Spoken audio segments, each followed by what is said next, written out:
బట్టతలతో బాధపడుతున్నారా? Latest technique తో Shreeroop cosmetic clinic లో హెయిర్ ట్రాన్స్ప్లాంటేషన్.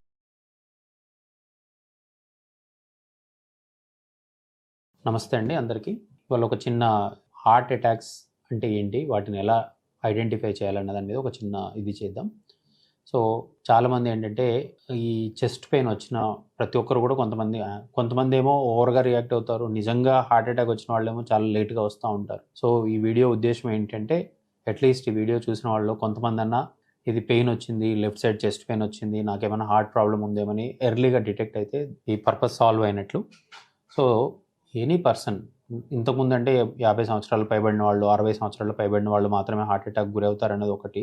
బట్ ఇప్పుడు ఏం లేదండి, అలా 25 ఇయర్స్ వాళ్ళు, 30 ఇయర్స్ వాళ్ళు చాలామంది వస్తూ ఉన్నారు. సో చిన్న వయసులో హార్ట్ అటాక్స్ వచ్చిన వాళ్ళు చాలామంది ఉన్నారు.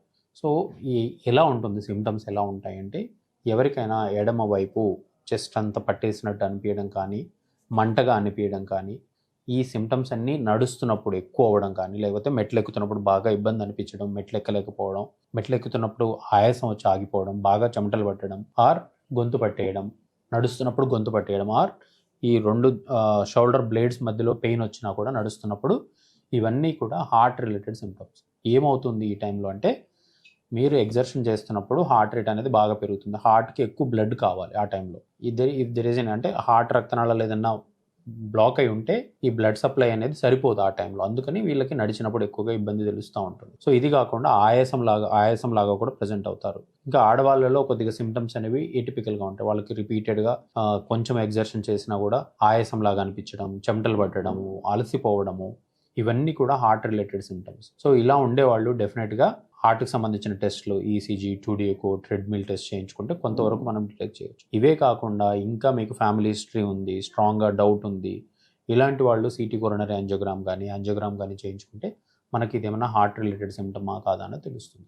ఎవరైనా సరే రాత్రిపూట ఛాతీలో నొప్పిలాగా అనిపించి, చెమటలు పట్టి, మధ్యరాత్రి లేసారు నిద్రలో నుంచి అంటే డెఫినెట్గా హార్ట్ అటాక్ రిలేటెడ్ ఉంటుంది. వీళ్ళందరూ కూడా కంపల్సరీ ఆ టైంలో నైట్ టైం అయినా ఈసీజీ కంపల్సరీ తీయించుకోవాలి. మీ ఇంటి దగ్గరలో ఉన్న హాస్పిటల్లో ఎక్కడైనా సరే ఒక ఈసీజీ తీయించుకుంటే ఈ చాలా లేట్గా వస్తూ ఉంటారు హార్ట్ అటాక్ వచ్చిన తర్వాత.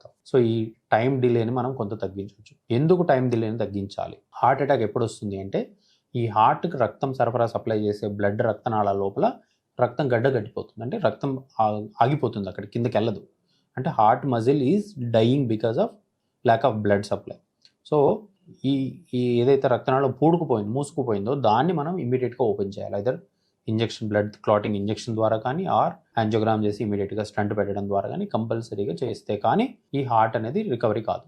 ఇలా లేట్ చేస్తున్న కొద్దీ ఏమవుతుంది అంటే, ఈ హార్ట్ కండరం అనేది కంప్లీట్గా డ్యామేజ్ జరిగిపోతూ ఉంటుంది. సో ఈ ఒక చాలా లేట్గా వస్తారు కొంతమంది, 2 రోజుల తర్వాత 3 రోజుల తర్వాత వస్తూ ఉంటారు. అలాంటి వాళ్ళకి మనం హార్ట్ని ఎప్పటికీ నార్మల్కి తీసుకురాలేము. హార్ట్ పంపింగ్ అనేది బాగా వీక్ అయిపోతూ ఉంటుంది. సో అందుకోసమని టైమ్ ఈజ్ మజిల్ అంటారంటే, as early as possible within 1 hour or 2 hours లోపల మనం ఏదైతే రక్తనాళం బంద్ అయిపోయిందో దాన్ని మనం ఓపెన్ చేస్తే హార్ట్ అనేది వీక్ కాకుండా ఉంటుంది.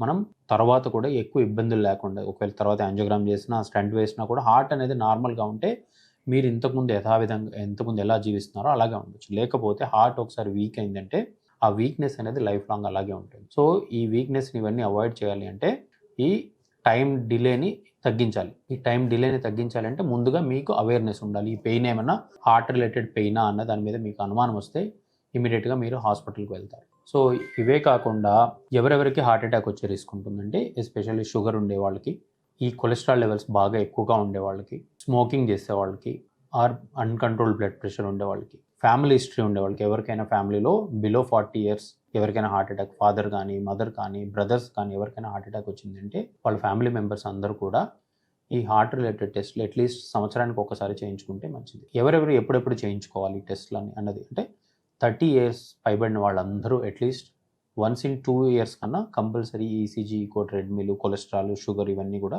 కంపల్సరీ ఒకసారి చేయించుకుంటే మనం ఏదైనా ప్రాబ్లం ఉన్నా కూడా ముందుగానే మనం డిటెక్ట్ చేయగలుగుతాం. సో ఈ టీఎంటీ ఇవన్నీ చేసినప్పుడు ఏంటి, ఏదైనా ఈసీజీ చేంజెస్ వస్తే వాళ్ళు యాంజియోగ్రామ్ చేసి ఈ బ్లాక్ ఏదైనా ఉంటే దాన్ని మనం సరి చేస్తే హార్ట్ అటాక్లో ల్యాండ్ అవ్వకముందే మనం ట్రీట్ చేసిన వాళ్ళం అవుతాం. సో అందుకోసమనే ఈ ప్రివెంటివ్ హెల్త్ చెక్స్ అనేవి చాలా చాలా ఇంపార్టెంట్.